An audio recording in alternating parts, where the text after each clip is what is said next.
Number 2 students, दो बिंदु आवेश +5 इंटू 10⁻⁻19 कूलाम तथा +10 इंटू 10⁻⁻19 कूलाम परस्पर 1 मीटर डिस्टेंस पर स्थित है। दोनों आवेशों को जोड़ने वाली किसी रेखा के किस बिंदु पर विद्युत क्षेत्र की तीव्रता शून्य होगी। अब स्टूडेंट्स, दो बिंदु आवेश दोनों बिंदुओं पर हम स्थित मान सकते हैं। माना दो बिंदु ए तथा बी हैं जिनके बीच की डिस्टेंस 1 मीटर है। बिंदु ए पर आवेश 5 × 10⁻⁻19, बिंदु बी पर आवेश 10 × 10⁻⁻19 कूलाम।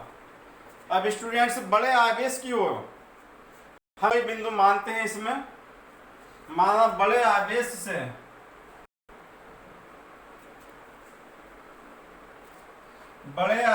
से x सेंटीमीटर की डिस्टेंस पर कोई बिंदु P है जिस पर हमें विद्युत क्षेत्र की तीव्रता फाइंड करनी है।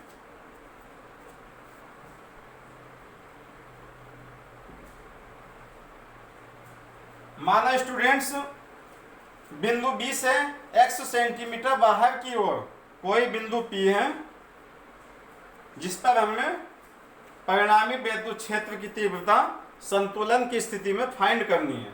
तो माना स्टूडेंट्स, बिंदु A पर स्थित आवेश 5 × 10⁻⁻19 कूलाम के कारण बिंदु P की तीव्रता E1 तथा बिंदु B पर स्थित आवेश 10 × 10⁻⁻19 कूलाम के कारण बिंदु A की ओर विद्युत क्षेत्र की तीव्रता E2 है।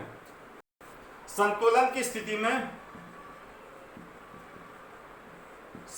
की स्थिति में स्टूडेंट्स विद्युत क्षेत्र की तीव्रता E1 = E2।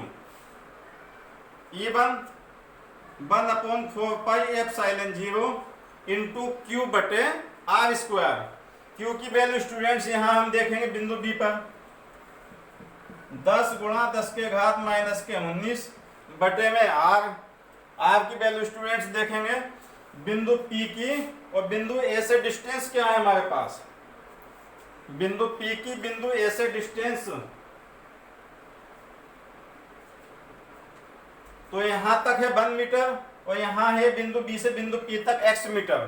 तो बिंदु A की बिंदु P से डिस्टेंस हो गई हमारे पास AP² बराबर E2 की 4πε0 × Q है स्टूडेंट्स बिंदु A पर 5 × 10⁻⁻19 बटे में r²। r की वैल्यू है बिंदु A और बिंदु B के बीच की डिस्टेंस यानी कि AB²। देन 1/4π से 1/4π कैंसिल हो जाएगा स्टूडेंट्स। 10⁻⁻19 से 10⁻⁻19 कैंसिल हो जाएगा। 10 बटे AP की value students 1 + x² = 5/AB। AB distance है स्टूडेंट्स 1 मीटर, 1 का square. Then 10 = 5 × 1 x² 1 + x 10⁻2 = 10/2 10/5 students 10 को 5 कर देंगे, 5 दूनी 10। फ्रेंड्स 1 + x का हम वर्ग घटाते हैं तो सामने वाली संख्या 2 पर √ आ जाएगा। 1 + x = √2। √2 की वैल्यू स्टूडेंट्स 1.414।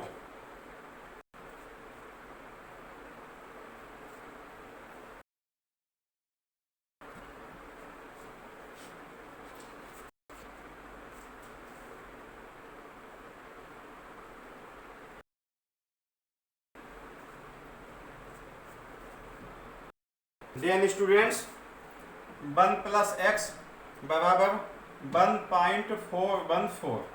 1 को स्टूडेंट्स हम दाएं पक्ष में पहुंचाएंगे तब ये माइनस हो जाएगा।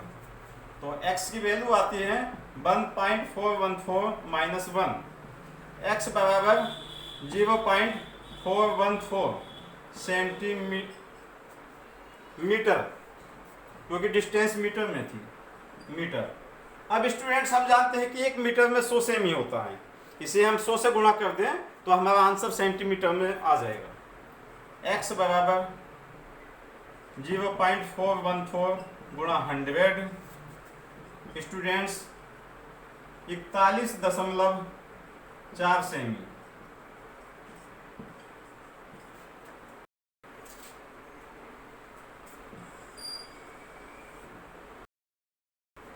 दोनों ही क्वेश्चन स्टूडेंट्स बहुत इंपॉर्टेंट क्वेश्चन हैं, सर हर एग्जाम में पूछे जाते हैं। तो इन क्वेश्चनों को अपना प्रैक्टिस कर सकते हैं। आप कोई प्रॉब्लम किसी भी क्वेश्चन में आती है तो आप इसी YouTube चैनल पर पूछ सकते हैं। धन्यवाद।